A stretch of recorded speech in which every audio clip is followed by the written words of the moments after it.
오늘 우리는 여섯 번째 씨 뿌리는 비유에 대해서 내용을 좀 살펴보려고 합니다. 씨 뿌리는 비유에 대해서 마지막 내용인데요. 마지막 내용을 살펴보면서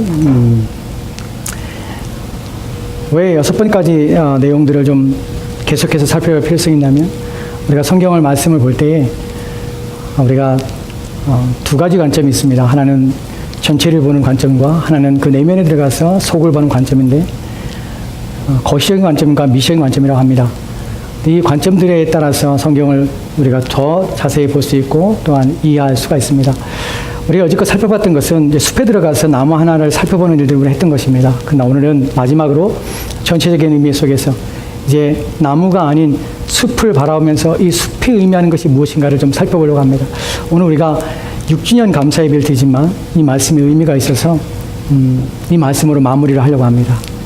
우리가 먼저 오늘 첫 번째로 숲에 대한 내용도 살펴보면서 첫 번째로 우리가 정의할 수 있는 것이 씨 뿌리는 비유에 대한 정의가 이렇습니다. 첫 번째 내용을 보면요. 첫째는 씨 뿌리는 비유는 표면적으로는 결정론적 표현이라는 것입니다. 결정론적이라는 것은 의미가 무엇이냐면 이미 운명적으로 이미 모든 것이 결정되어서 더 이상 어떤 변개거나 바뀌지 않을 상황을 말합니다. 우리가 여섯 번째 내용 속에서 오늘 살펴보고 하는 것이 씨 뿌리는 비유는 결정론입니다. 즉 변하지 않습니다. 거기서는 바뀌거나 하는 것이 없습니다. 첫 번째의 마음, 길가의 마음은 길가의 마음에 가져야 될 마지막 결정으로 끝이 납니다. 두 번째의 마음은 두 번째의 마음의 결정이 납니다. 세 번째는 세 번째의 마음으로 끝이 납니다. 네 번째는 네 번째의 마지막 결실로 끝이 납니다. 이 상태가 결정적으로 끝이 난다는 의미입니다. 이 부분은 조금 후에 다시 한번 살펴보도록 하겠습니다. 두 번째로는 이 비유는 이런 의미가 가지고 있습니다. 이 비유의 특징은 어떠한 사람이 되라는 것도 아니고요.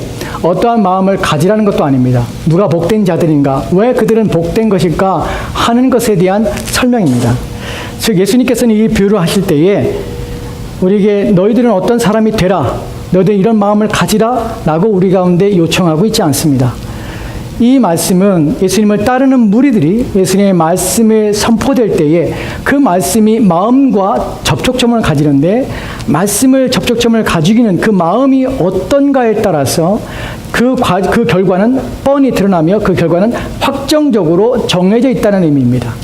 즉 너희들의 마음 상태에서 어떤 이가 열매를 맺는다면 왜 열매를 맺는가, 어떤 이가 열매를 맺지 못한다면 왜 열매를 맺지 못하는가 하는 현상과 상태에 대한 설명이요, 그것이 끝입니다. 그것이 이 비유가 의미하고 목적으로 하는 것입니다. 그러나 우리가 그럼에도 불구하고 이 비유가 우리 가운데 또 다른 의미를 주는 것에 대해서 우리가 생각해 봐야 합니다.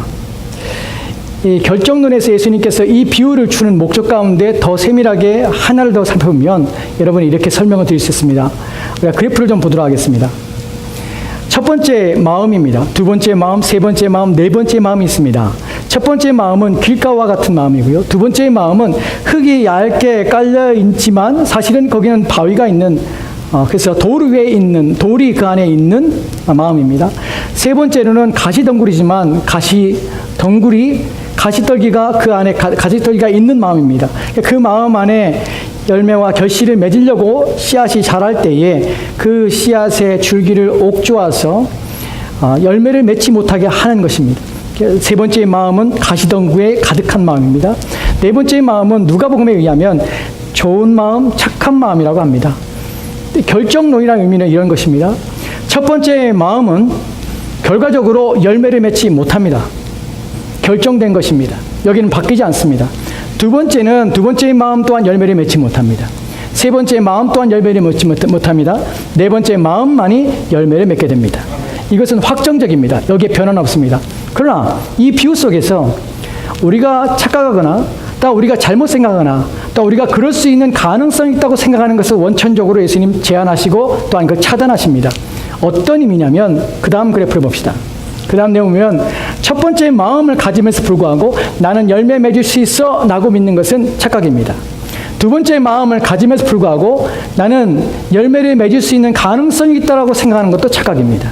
세 번째, 가시덩굴의 마음을 가지고 있으면서 그 마음 안에 가시덩굴이 가득한 채로 있으면서 나는 열매 맺을 수 있는 자라고 생각하는 것 또한 착각입니다. 모든 것들은 다 불가능한 것입니다. 불가능합니다.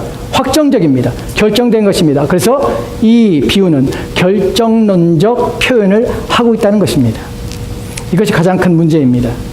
무엇이 문제냐면 이 모든 것이 결정되었다면 그러면 이 비유는 그냥 우리의 현상과 우리의 상태를 설명한 것 뿐이고 더 이상 어떠한 나음이나 또한 새롭게 됨이나 하는 것을 기대할 수 없는 상태인가 하는 것이 우리의 고민입니다.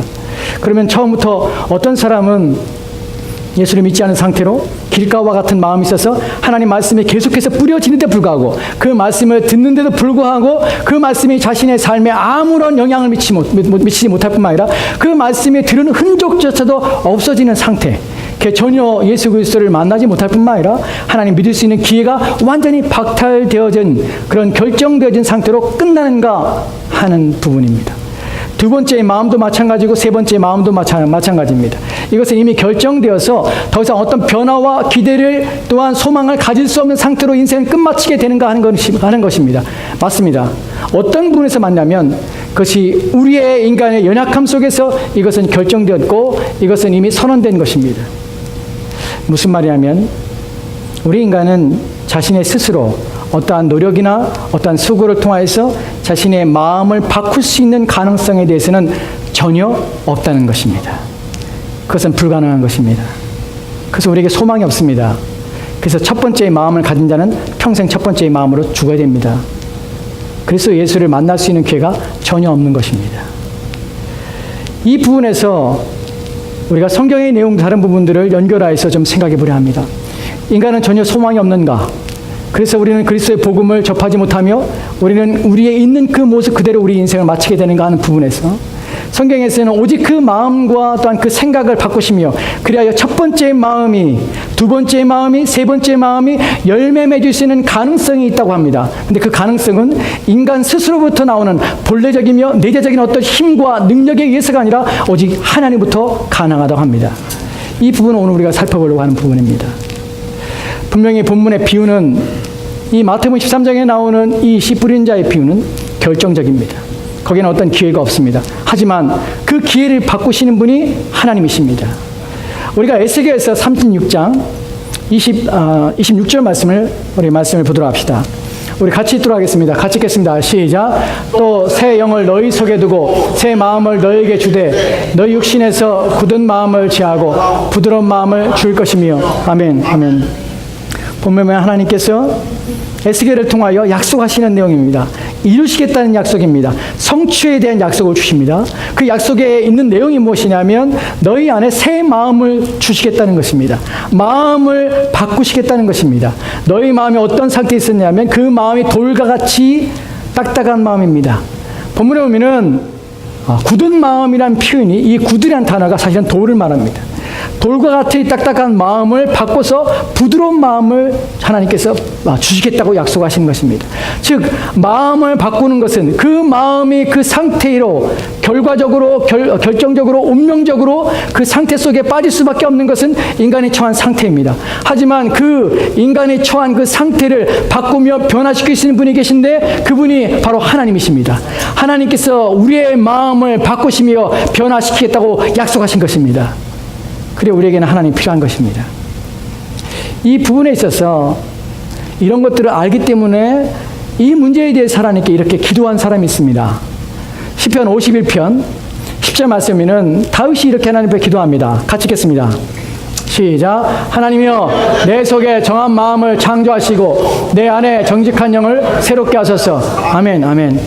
하나님이여 내 속에 정한 마음을 창조하시고 또한 내 안에 정직한 영을 새롭게 하옵소서. 이 말에서 정직한 영을 본문에서 정직한 마음을 창조하시고라는 표현을 씁니다. 정직한 마음을 창조하시다는 창조란 이 단어가 히브리어에서 창조란 단어를 쓸 때 두 가지 단어가 있습니다. 하나는 어떤 의미를 가지냐면 무에서 유를 만드는 것을 창조라고 표현합니다. 바라라는 단어를 사용해서 우리가 태초에 하나님의 천지를 창조하시냐 할 때 사용된 단어입니다. 이 단어는 누구에게만 주어로 사용되냐면 오직 하나님만 주어로 허용합니다. 인간은 절대 이 단어의 앞에 올 수가 없습니다. 왜냐하면 하나님만이 무에서 유를 창조하신 분이시기 때문에 그렇습니다. 두 번째로는 있는 것에서 있는 것을 만드는 것을 또한 창조하다 만들다고 합니다. 이것은 인간도 가능합니다. 그러나 이 본문에 사용된 이 단어는 오직 하나님만을 주어로 섬기는 단어입니다. 그러니까 하나님만을 허용하는 단어입니다. 이 창조는 오직 하나님으로부터 오는 것입니다. 다윗이 하나님 앞에 기도합니다. 하나님, 내 속에 정한 마음을 창조해 달라고 합니다. 여기서 정한 마음이라는 것은 깨끗한 마음이요, 또한 순결한 마음이요, 또한 정결한 마음을 말합니다. 온갖 부패와 더러움에서 구별되며 깨끗해진 상태의 마음을 말합니다. 이 마음을 하나님께 달라고 요청하면서 다윗이 요청하는 것은 무엇이냐면, 하나님, 나를 도와서 내가 그렇게 할 수 있는 능력을 달라는 것이 아닙니다. 내가 그렇게 할 수 있으니까 나를 자극해 주시고 내가 더 노력하게 해달라고 구하는 것이 아닙니다. 하나님, 창조해 달라고 합니다. 왜냐하면 없기 때문입니다. 이것은 내게 불가능한 것이 때문에 그렇습니다. 오직 하나님만이 하실 수 있는 일이기 때문에 하나님, 내 안에 새 마음을 창조해 달라고 요청하는 것입니다. 이 본문이 말하는 것이, 우리가 첫 번째, 두 번째, 세 번째의 마음의 상태 속에서 우리가 어쩌지 못하는 것을, 그 마음 속에서 우리가 벗어나기 위해서 우리에게 오직 유일한 해결자가 있다면 오직 하나님밖에 없음을 우리가 기억하게 하며 생각하게 하는 말씀입니다. 우리가 하나님에 대해 생각해 봅시다. 여러분, 하나님을 누구라 생각하십니까? 하나님은 우리의 마음만을 바꾸시는 분이십니까? 우리가 하나님에 대한 이해를 좀 더 넓혀볼 때 에베소 1장 11절 말씀에 이렇게 말씀하신 것을 보게 됩니다. 에베소서 1장 11절 말씀입니다. 같이 읽겠습니다. 시작. 모든 일을 그의 뜻의 결정대로 일하시는 이의 계획을 따라 우리가 예정을 입어 그 안에서 기업이 되었으니. 아멘. 아멘. 본문에 보면 모든 일을 그의 뜻의 결정대로 일하시는 분이십니다. 하나님이 누구시냐면, 하나님은 모든 일을 그의 뜻대로 결정하시는 분이십니다. 이 말은 그의 모든 뜻은 그 모든 결과로서 도출되게 하시는 분이라는 사실입니다. 하나님의 마음에 있는 것은 그것이 무엇이건 그것이 반드시 실행되고 성취되게 만들어 가신 분이 하나님이십니다. 여기에 예외는 없습니다. 모든 일에서라는 표현 속에서 하나님의 전능함을 우리는 보게 됩니다. 하나님은 우리의 마음과 우리의 상태와 우리의 환경과 우리 여건과 또한 우리 인생을 주장하시며 그 모든 것을 자기의 뜻하신 대로 만들어 가시며 세워 가시는 분이십니다. 그분이 우리가 믿는 하나님입니다. 우리가 하나님을 신뢰할 수 있는 이유가 여기에 있습니다. 하나님을 의지해야 되는 이유가 여기에 있습니다. 하나님께 우리 마음을 드려야 될 이유가 여기에 있습니다. 왜냐하면 하나님이 마음을 먹으시면, 하나님이 어떠한 것을 계획하시면 반드시 이루시는 분이시기 때문에 그렇습니다. 우리가 이제 마음을 살펴볼 때 우리는 전적으로 하나님을 의지하며 하나님을 신뢰한다는 사실을 우리가 알게 되었습니다. 오직 하나님만이 우리의 소망이며 하나님만이 우리의 기대이며 하나님만이 우리 인생에서 가장 중요하신 분이라는 사실을 우리가 인식하게 되었습니다. 여러분, 성경에서 한 구절을 또 보겠습니다. 이 구절 속에서는 네 번째의 마음은 열매 맺는 마음이 어떻게 가능한가 하는 부분입니다. 하나님께서 우리의 마음을 바꾸시지만 또한 우리에게 요청하며 우리가 해야 될 상태, 우리가 놓여있을 상태를 또한 말씀하고 있는 부분입니다. 요한복음 15장 5절 말씀입니다. 요한복음 15장 5절 말씀 같이 읽겠습니다. 시작. 나는 포도나무요 너는 가지라. 그가 내 안에 내가 그 안에 거하면 사람이 열매를 많이 맺나니 나를 떠나서는 너희가 아무것도 할 수 없음이냐. 아멘. 아멘. 본문을 보면 예수님께서 나는 포도나무요 너희는 가지라고 합니다. 포도나무 가지가 열매를 맺기 위해서는 유일하고 또한 필수적으로 해야 될 일인데 그것이 무엇이냐면 예수님 안에 거하는 것입니다. 우리가 네 번째 마음에서 열매를 맺을 수 있는 유일한 방법은 그리스도 안에 있는 것입니다. 왜냐하면 그리스도를 떠나서는 아무것도 할 수 없기 때문에 그렇습니다. 여러분, 열매 맺는 삶, 또한 여러분의 마음을 새롭게 하여서 하나님이 기뻐하시는 삶으로 나아가며 여러분의 마음과 여러분의 삶들을 바꾸는 것들은 오직 그리스도 안에서만 가능한 사실을 기억하시기 바랍니다. 우리가 예수 그리스도께 나아가야 될 이유가, 그분 앞에 끊임없이 있어야 될 이유가, 그분과 함께 거하는 일에 온 마음을 쓰고 온 힘을 기울여야 된 이유가 바로 예수 그리스도 안에 있을 때만 우리의 삶은 변화되며 또한 우리 인생에서는 그분이 원하시는 열매를 맺을 수 있기 때문에 그렇습니다. 그래 우리는 그리스도 예수 안에 있는 일에 온 힘을 기울여야 하는 것입니다. 이 요청을 받고 있는 것입니다. 여지껏 우리는 하나님과 또 하나님의 일에 대해서, 하나님의 역사심에 대해 살펴봤습니다. 이 모든 것들 하나님이 하십니다. 그러나 우리는 이 부분에서 또다시 생각할 것이 있는데, 그것이 무엇이냐면 하나님께서 행하시며 하나님께 이루신다는 그 모든 결과와 또한 그 모든 결실이 하나님의 손에 있다는 사실에서 우리는 행여 우리 가운데 어리석은 마음을 가지고 그 모든 것들은 하나님의 손에 있고 하나님의 능력이 있다는 사실 때문에 스스로 해야 될 책임과 의무에 대해서 등한시하며 그 영적인 모든 일에 대해서 게으를까 혹시 두려운 마음이 드는 것입니다. 오히려 성경은 우리 가운데 그 마음을 가진 것, 하나님에 대한 무한한 신뢰와 하나님에 대한 무한한 의존이 우리 가운데 필요할 뿐만 아니라 또한 우리 가운데 하나님을 구하며 하나님께 나올 것을 요청하고 있음을 여러분 기억하셔야 합니다. 우리가 한 구절 성경을 보도록 하겠습니다. 고린도후서 6장 1절과 2절 말씀입니다. 우리 같이 보겠습니다. 같이 읽겠습니다. 시작. 우리가 하나님과 함께 일하는 자로서 너희를 권하노니 하나님의 은혜를 헛되이 받지 말라. 이르시되 내가 은혜 베풀 때에 너희에게 듣고 구원의 날에 너희를 도왔다 하셨으니 보라 지금은 은혜 받을 만한 때요 보라 지금은 구원의 날이로다. 아멘. 아멘. 바울이 고린도 교인들에게 간절히 청원하며 간절히 권면하고 있습니다. 무엇을 권면하냐면 너희를 권하노니 하나님의 은혜를 헛되이 받지 말라고 합니다. 하나님의 은혜를 헛되이 받다는 단어는, 헛되다는 단어는 무의미로 만들다는 것입니다. 쓸모없게 만든다는 것입니다. 하나님의 은혜를 주시는데 그것을 의미 없게 합니다. 우리가 살펴봤다시피 첫 번째 마음과 두 번째 마음과 세 번째 마음과 네 번째 마음의 동일한 상황은 무엇이냐면 하나님 말씀이 뿌려지고 있다는 것입니다. 하나님 말씀이 선포되고 있습니다. 그 누구에게나 하나님 말씀은 들리고 있습니다. 첫 번째 마음이 그 마음을 받지 못하면 그 마음에 관심을 기울이지 않을 뿐만 아니라 그 마음이 뿌릴 때 그 마음의 상태가 마귀가 들랑달랑하면서 그 마음에 뿌려진 씨앗을 즉시 빼앗아가도록 방임하며 그것을 내버려두는 그 마음의 상태 때문에 그는 첫 번째 마음에서 벗어날 수가 없는 것입니다. 그리고 영원한 하나님의 진노 가운데 들어가게 되는 것입니다. 누구의 책임입니까? 자신의 마음을 방임하는 자신의 상태와 자신의 영적인 삶에 무관심한 자신의 마음의 상태 때문에 그는 그 결과를 기꺼이 받아야만 합니다. 두 번째 마음에서 그 마음을 들려오는 말씀을 즉시 기쁨을 받았습니다. 그런데 받은 이유는 무엇입니까? 자기 마음에 흡족하기 때문에 그렇습니다. 하나님 말씀 받을 때 그 말씀이 우리 가운데 우호적일 수 있습니다. 그 말씀이 우리 마음에 흡족할 수 있습니다. 내 생각과 일치할 일치를 또한 느낄 수 있습니다. 그래야 그 말씀을 받을 때 일시적인 우리 마음의 기쁨과 우리의 생각이 그 마음에 동의함으로 말미암아 그 말씀을 즉시 받았지만 그러나 그가 말씀을 인하여서 일어나는 환난과 박해가 그의 인생 가운데 찾아올 때 그는 그 믿었던 것, 신뢰하는 것들을 다 벗어버리고 그런 말씀을 떠납니다. 성경에 보면 그를 배교자라고 합니다. 그 책임은 누구에게 있습니까? 바로 자신에게 있습니다.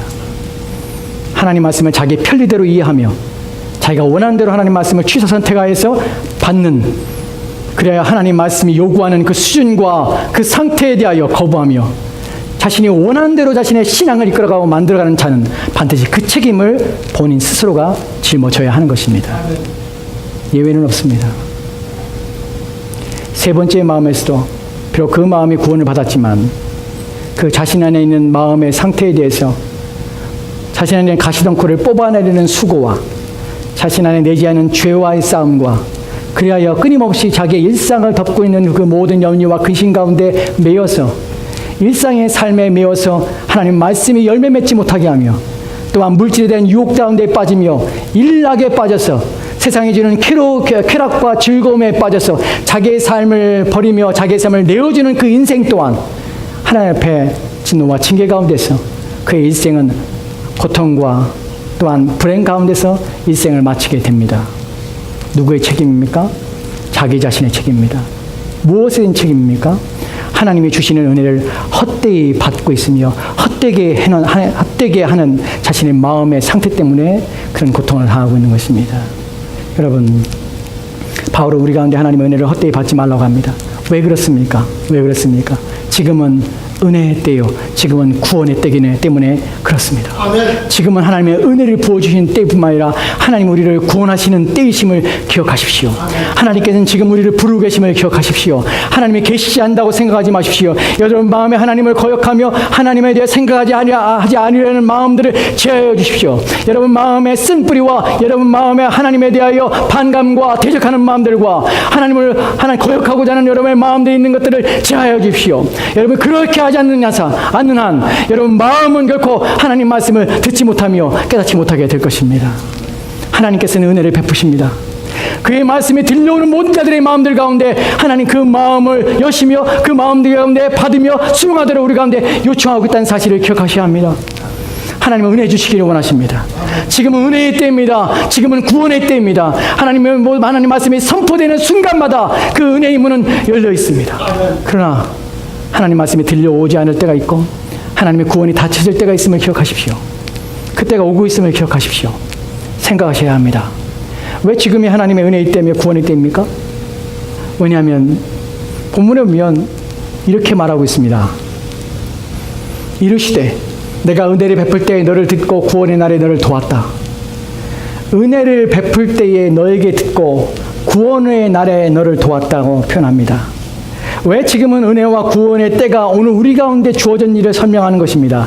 사실 이 구절은 이사야서 49장 8절에 있는 내용을 인용한 것입니다. 이사야 49장 8절 말씀에서 지금은 은혜를 네가 요청하였고 네가 구원의 때에 내가 너를 도왔다는 표현 속에서 여기서 너라는 단어는 단수입니다. 누구를 가리키냐면 예수 그리스도를 가리킵니다. 예수 그리스도께서 하나님께 요청하신 것입니다. 하나님 구원하여 주시라고 요청하신 것입니다. 하나님 앞에 요청하였습니다. 하나님 은혜를 베풀어 달라고 요청하신 것입니다. 그래야 오늘 우리가 은혜를 경험할 수 있는 기회가 있는 것은 오늘 우리가 구원을 받을 수 있는 기회가 있는 것은 하나님께서 그리스도의 요청을 들어 응답하여 주셨기 때문이라는 사실입니다. 아멘. 왜 오늘 우리가 그 은혜 앞에 설 수 있는지, 왜 아직 그 은혜가 우리 가운데 유한인지는 바로 그리스도의 은혜 때문에 그렇습니다. 여러분들은 그리스도께서 지금 우리를 위하여 청원하시며 하나님께 우리를 위하여 기도하고 계시다는 사실을 알고 계십니까? 우리의 구원을 위하여 요청하시며 우리를 불쌍히 여겨 하나님께 구하시며 우리를 위하여 지금도 우리를 돕고 계시는 자이심을 여러분 아십니까? 왜 은혜를 헛되게 받으면 안 됩니까? 그리스도께서 우리를 죽으셨을 뿐만 아니라 그 은혜와 사랑으로 우리의 구원과 우리의 은혜를 위하여 지금도 여전히 우리를 돕고 계시기 때문에 그 주님의 도우심과 그 수고와 그 애씀을 우리가 헛되게 하는 것이 얼마나 하나님 앞에 불의한 것이며 온전하지 못한 것이며 그것이 얼마나 악한 것인지를 여러분이 깨달아 알아야 합니다. 그래서 바울은 말하는 것입니다. 하나님의 은혜를 헛되이 받지 말라고 우리 가운데 요청하는 것입니다. 여러분에게 하나님 말씀이 들려올 때 그래 여러분의 영혼을 새롭게 할 수 있는 기회가 있을 때에 여러분의 인생을 바꾸며 여러분의 삶을 바꿔서 하나님을 기쁘시게 하는 삶으로 여러분의 전 삶을 그리하여 가장 고상하며 가치 있는 일에 여러분의 인생을 투자하며 드릴 수 있는 기회가 있을 때에 그 기회를 놓치지 마십시오. 그 기회가 여러분에게 떠날 때에 여러분의 그 모든 기회를 놓쳐버릴 때에 여러분이 그때야 탄식하게 될 것입니다.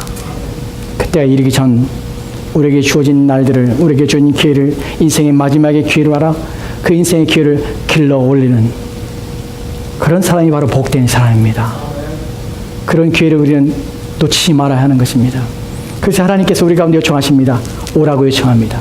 이사야서 55장 6절과 7절 말씀을 보도록 합시다. 같이 읽겠습니다. 시작. 너희는 여호와를 만나만할 때에 찾으라. 가까이 계실 때에 그를 부르라. 악인은 그 길을 불의한 자는 그의 생각을 버리고 여호와께로 돌아오라. 그리하면 그가 긍휼히 여기시리라. 우리 하나님께로 돌아오라. 그가 너그럽게 용서하리라. 아멘. 아멘. 본문에서 하나님께서는 우리 가운데 이렇게 말씀합니다. 만나만할 때에 찾으라. 가까이 계실 때 그를 부르라. 악인은 그의 길을 불의한 자는 그의 생각을 버리고 여호와께로 돌아오라. 그가 긍휼히 여기시리라. 우리 하나님께 돌아오라. 그가 너그럽게 용서하시리라. 이런 본문에서 돌아오라 돌아오라, 하나님께서 긍휼을 베푸실 것이다, 너 그렇게 용서하실 것이다. 왜 하나님께서 우리 가운데 이런 요청하십니까? 하나님께서 우리의 도움이 필요하십니까? 하나님께 드리는 우리의 영광이 하나님께 필요해서 우리 가운데 요청하시는 것입니까? 그렇지 않습니다. 그분의 무한하신 자비와 그의 무한하신 선함이 우리의 영혼을 불러 구원하시기를 원하시는 것입니다. 그분의 자비 때문에 우리는 지금도 생존하며 이 땅에 살고 있는 것입니다. 하나님께서 우리를 부르십니다. 만날 만한 때에 찾으라 합니다. 또한 주님께서 우리를 불러서 은혜 받을 만한 때, 그가 가까이 계실 때에 그를 부르라고 합니다. 여러분, 지금은 하나님께서 우리 가운데 마지막 늦은 비의 은혜를 주시는 때입니다. 그래서 우리의 영혼을 새롭게 하시고자 우리의 삶들을 불러서 우리의 삶을 온전케 하시고자 하시는 때입니다. 그래야 우리는 하나님을 찾아야 하며 하나님을 부르짖어야 합니다. 하나님께 나아가야 합니다. 여러분, 두려움 없이 하나님께 나아가십시오. 여러분의 과거의 삶이 어떠하든지, 또 현재의 놓인 처한 상황과 또한 현실의 모든 모습이 어떠하든지 그 모든 걸 하나님 앞에 나갈 때 개의치 않습니다. 왜냐하면 악한 자가 그 생각을 돌이키고 그의 허망한 모든 뜻에 돌이켜 하나님을 구하며 찾을 때 하나님께서는 그를 만나신다고 약속하셨기 때문에 그렇습니다. 하나님께서는 그를 너그럽게 용서하실 수 있는 분이기 때문에 우리는 하나님께 감사함으로 기쁨으로 우리의 모든 삶을 새롭게 하실 그분 앞에, 우리의 인생의 모든 삶과 짐을 가지고 하나님 앞에 나아가 그분 앞에 내어놓고 그분의 도우심을 구해야 하는 것입니다. 인생의 기회는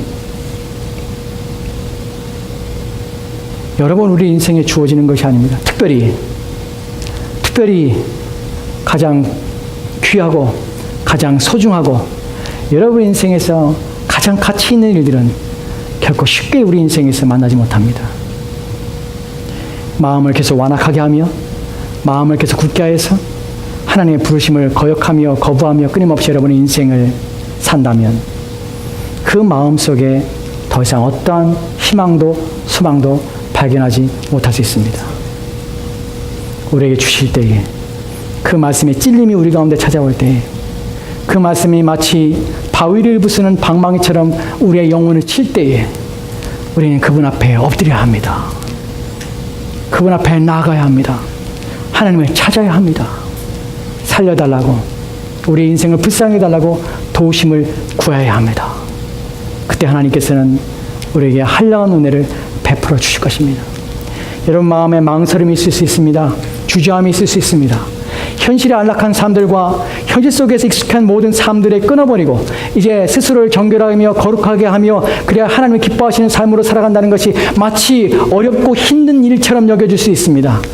마치 그것이 고난의 길인 것처럼 여겨질 수 있습니다.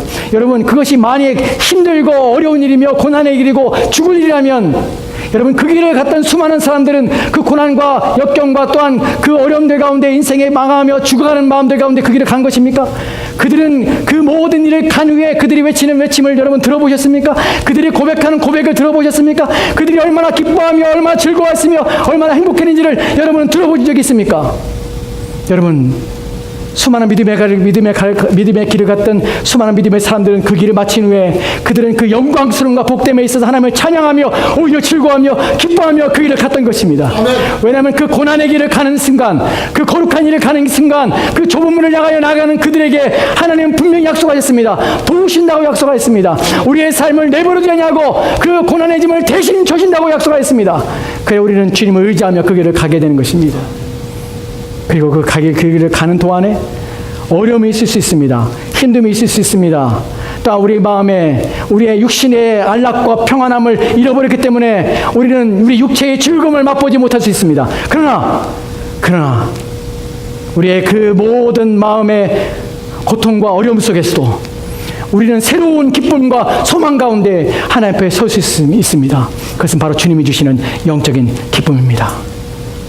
그것을 맛보십시오. 그것을 경험하십시오. 그것이 여러분이 되게 하십시오. 그래 여러분이 하나님 원하시는 길을 가셨으면 합니다. 마지막으로 우리 시편 9편 5절 말씀에 10절 말씀에 이렇게 말하는 것을 보게 됩니다. 같이 읽겠습니다. 시작. 여호와여 주의 이름을 아는 자는 주를 의지하오니 이는 주를 찾는 자를 버리지 아니하시는 아멘. 아멘. 본문에 보면 주님을 아는 자는, 주님의 이름을 아는 자는 주를 의지합니다. 왜 의지합니까? 왜냐하면 본문에 보면 이는 주를 찾는 자를 버리지 않기 때문에 그렇습니다. 여러분이 주의 이름을 안다면 주님을 찾으십시오. 주님을 가까이 하십시오. 주님을 위하여 사십시오. 왜냐하면 우리는 확신하건대 주께서는 자기의 이름 부르며 자기를 찾는 자들을 결코 버리지 않습니다. 세상은 우리를 버릴 것입니다. 마지막 날 우리가 의지하는 것들은 다 우리를 버리게 될 것입니다. 우리가 하나님 외에 붙들고 있던 것들은 다 우리를 버리게 될 것입니다. 오히려 그것들 때문에 우리는 더 하나님의 진노가 우리의 영혼 가운데 부어지게 될 것입니다. 그러나 하나님을 의지하면, 하나님을 찾으면 반드시 여러분의 영혼이 살게 될 것입니다. 씨 뿌리는 위에 마지막을 마치며 여러분 바뀌지 않습니다. 첫 번째 마음을 여러분이 고수하면 여러분의 영혼은 절대로 바뀌지 않습니다. 장담합니다. 두 번째 마음으로 고수하면 여러분의 인생은 소망이 없습니다. 장담합니다. 세 번째 마음으로 여러분의 인생을 끝까지 살아간다면 여러분의 인생은 불행합니다. 그리고 이 땅을 사는 동안에 지옥을 맛보게 될 것입니다. 여러분의 마음이 바뀌지 않는다면, 하나님을 통하여 여러분의 마음이 바뀌도록 애를 쓰지 않는다면, 그래야 여러분의 영혼을, 여러분의 마음을 바꿔서 새롭게 하지 않는다면 여러분에게는 소망이 없습니다. 마음을 바꾸십시오. 하나님께서 여러분의 마음을 바꿔주기를 소망하십시오. 여러분 안에 있는, 하나님 외에 품고 있는, 하나님 외에 담고 있는 그 모든 것을 끊어버리십시오. 어느 때까지 죄의 짐을, 어느 때까지 하나님이 기뻐하지 않는 것들을 마음에 품고 은밀한 죄를 경험하며 은밀한 죄를 기뻐하며 죄와 함께 거하는 것들을 즐거워하며 어느 때까지 그렇게 살려고 하십니까? 여러분, 여러분의 평생에는 그 영혼 가운데는 만족이 없을 것입니다. 하나님 외에 우리의 만족을 주신 분이 없기 때문에 그렇습니다. 아신다면 이제 바울이 말하는 것처럼 그만하면 됐습니다. 우리의 영혼이 죄의 낙을 누리며 죄를 기뻐하는 것은 그만하면 됐습니다. 이제 구별된 삶으로, 하나님을 위하여 사는 삶으로 여러분의 인생을 재조정해야 되지 않겠습니까? 그것이 하나님 원하시는 것입니다. 저와 여러분이 우리의 삶을 재편성하여서 우리의 인생을 주님을 기쁘시게 한 대로, 그래야 우리의 삶의 목적이 하나님의 영광이 되는 그런 삶을 살았으면 좋겠습니다. 기도합시다. 하나님, 6주년을 맞이하여